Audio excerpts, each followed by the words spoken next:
I've decided to do one more thing before I go home. I've been putting it off for a long time.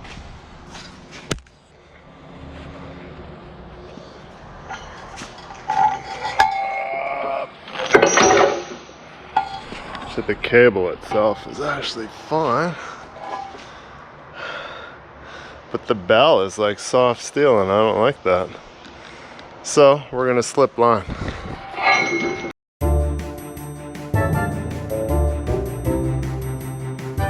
Get some tools here.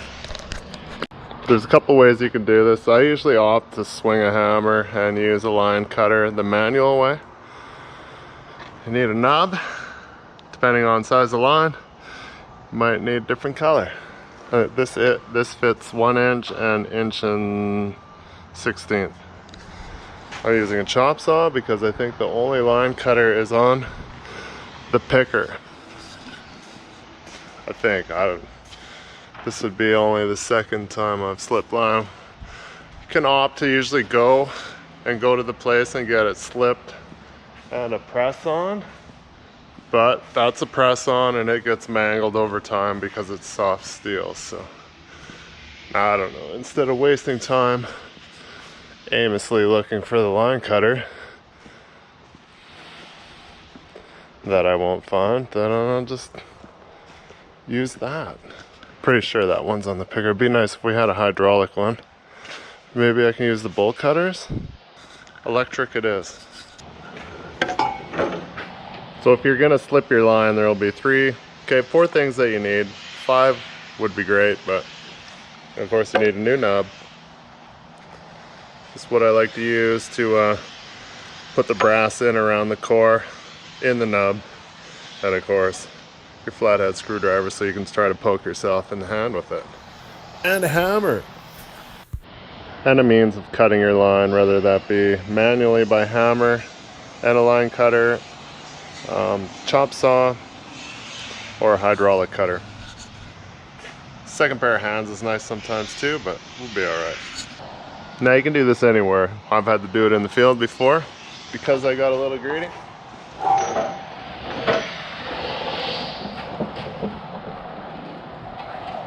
I always like to leave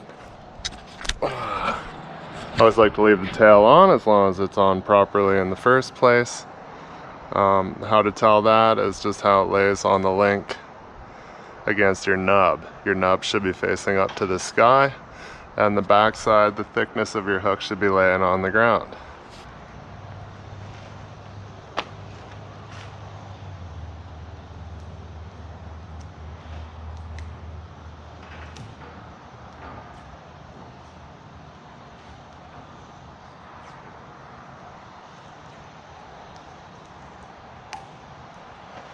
So this is kind of almost a waste of time when you're using the chop saw, because the chop saw creates so much heat that it'll actually melt the tape. But the tape is supposed to be, when you cold cut it, it doesn't unravel or untwist, and if you got a stretched out line, the more stretched it's going to be, the harder this is going to be able to do by yourself, which I'm looking forward to probably having that issue, because this line looks like it's been well used.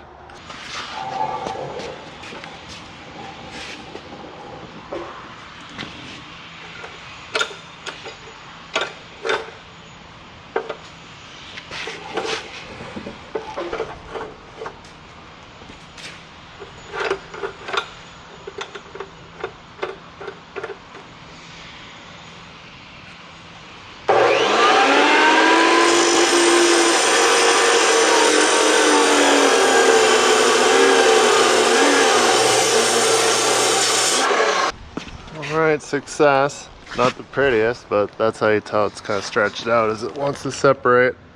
As soon as you cut it, it wants to split apart. Next we come over to the vise.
So you want to try to carry your natural pattern around the brass, which I know it doesn't look great, but it will look just fine in a minute.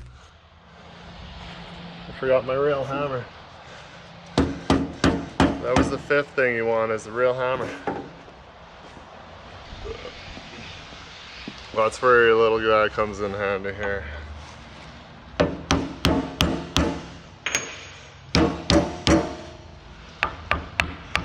Bring it down a little bit at a time, making sure everything's staying where it's supposed to. Just outside this bin. This is where the second hand is nice.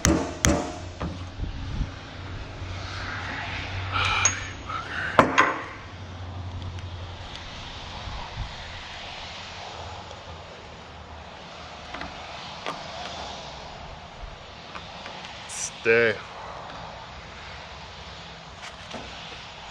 This is where that extra set of hands is nice.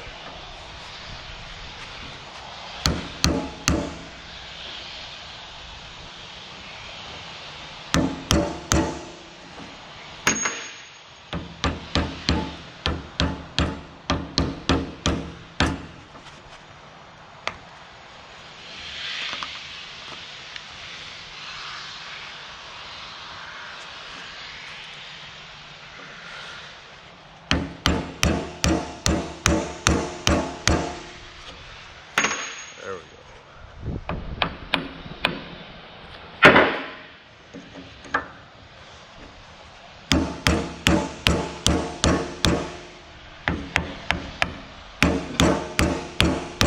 I know, safety glasses.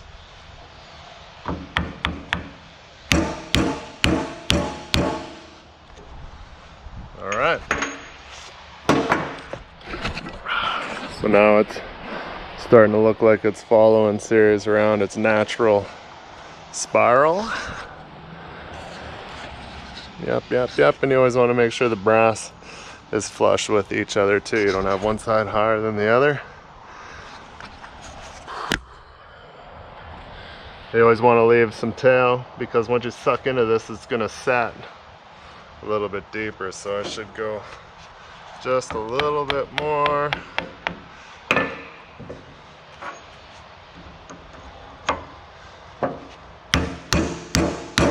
That is lots.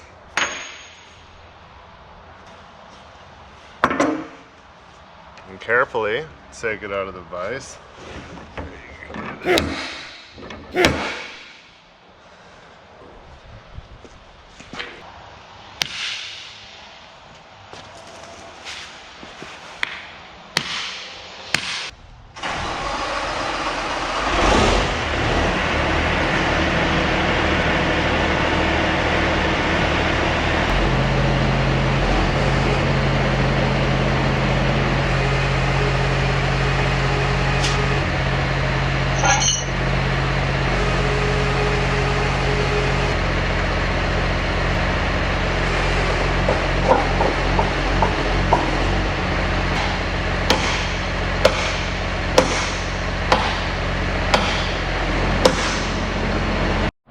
Alright, so the last step is to make sure your spool is decent.